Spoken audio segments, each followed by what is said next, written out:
రంగారెడ్డి జిల్లా కలవకుర్తి నియోజకవర్గం కడతాల మండలం మర్రెపల్లె గ్రామంలో సత్యాంజనేయ స్వామివారి దేవాలయంలో గత 2 రోజుల నుండి ధ్వజస్తంభ ప్రతిష్ఠా మహోత్సవాలు ఘనంగా జరుగుతున్నాయి. ఈ సందర్భంగా మాజీ సర్పంచ్ మల్లేష్ గౌడ్ మాట్లాడుతూ మొదటి రోజు గణపతి హోమం, మండప దేవతల పూజ, అగ్ని ప్రతిష్ఠ, ఊరేగింపు, భజనలు, రెండవ రోజు అష్టోత్తర అభిషేకాలు, గీతాపారాయణం, 11 హోమగుండాలతో యజ్ఞం, స్వామీజీలచే స్వామివార్ల ప్రవచనాలు, మూడవ రోజు శివయజ్ఞం, కుంకుమార్చన అభిషేకాల అనంతరం ధ్వజస్తంభ ప్రతిష్టాపన జరుగుతుందని, కార్యక్రమం అనంతరం తీర్థ ప్రసాదాల అన్నప్రసాద వితరణ ఉంటుందని, ఈ అవకాశాన్ని అందరూ సద్వినియోగం చేసుకోవాలన్నారు. ఈ కార్యక్రమంలో ఆలయ నిర్వాహకులు, నాయకులు, గ్రామస్తులు అధిక సంఖ్యలో పాల్గొన్నారు.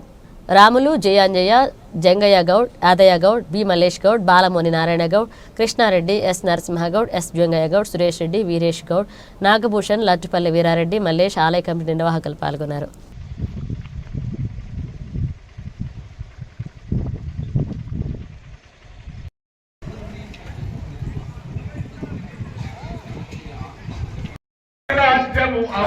చెప్పిన రామనామము రామనామము రామనామము మధురండి స్వాహ.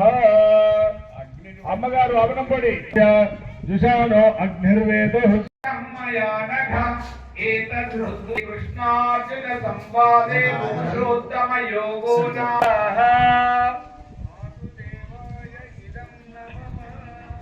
బులో గోపాల కృష్ణ భగవానకి.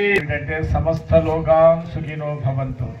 ఈ లోకంలో ఉన్న వాళ్ళందరూ సుఖంగా ఉండాలని కోరుకుని దగ్గర ఉన్న టెంకాయలు కొట్టండి. పగటికి లక్ష్మి కుంకుమార్చన ఉంది కాబట్టి ఇప్పుడు లక్ష్మమ్మ గారు జోరిపోతలేము. ఇంకా అప్పుడు ఒక గంటోడి పూజలు కార్యక్రమం ఉంటుంది కాబట్టి ఇప్పుడు 12 కావస్తుంది. యజ్ఞాన్ని పూర్తి చేసి 4 మాటలు వినడానికి ప్రయత్నం చేద్దాం. 2 కాయలు బట్టి కొట్టండి, ఏదన్నా ఒకటి పలుకుతుంది.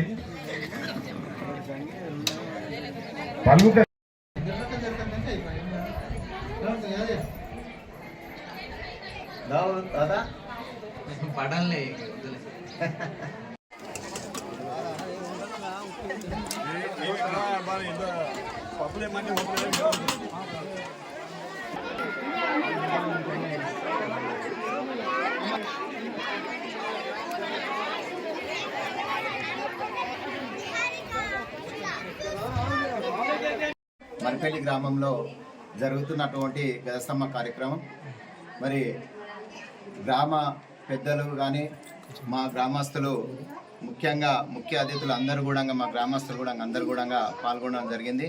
ఈ కార్యక్రమానికి ప్రతి ఒక్కరిని ఇన్వైట్ చేసుకుంటూ మేము మా గ్రామంలో గతంలో 3 రోజుల సంది అంటే 24వ తారీఖు, 25వ తారీఖు నుంచి మరి ఈరోజు వరకు 25, రేపు 26 వరకు కూడా ఈ కార్యక్రమం నడుస్తుంది. ఎందుకంటే మరి ఈ ఒక కార్యక్రమంని మేము అందరం కూడా కలిసికట్టుగా పనిచేయాలన్న ముఖ్య ఉద్దేశంతో ఈ కార్యక్రమం మొదలుపెట్టుకున్నాం. మా ప్రస్తుతానికి మా ఊళ్ళో ఈ గజస్తంభం లేదు కాబట్టి ఈ గజస్తంభం కార్యక్రమం మరి ఈ సంవత్సరంగా భగవంతుని ఒక కృపతోటి ఆయన గారి ఒక ఆశీస్సులతోటి ఈ కార్యక్రమం మొదలుపెట్టినాం. ఈ కార్యక్రమం రేపటి వరకు పూర్తి అవుతుంది. గజస్తంభం శంకుస్థాపన కూడా రేపు సాయంత్రం వరకు అలా కార్యక్రమం కూడా పూర్తి అవుతుందని చెప్పేసి ఈ ఒక సభాముఖంగా మా ప్రజల ఒక అభిప్రాయంతో ఈ కార్యక్రమం మొదలుపెట్టాం, పూర్తి చేసుకుంటాం. జై శ్రీరామ్, జై శ్రీరామ్.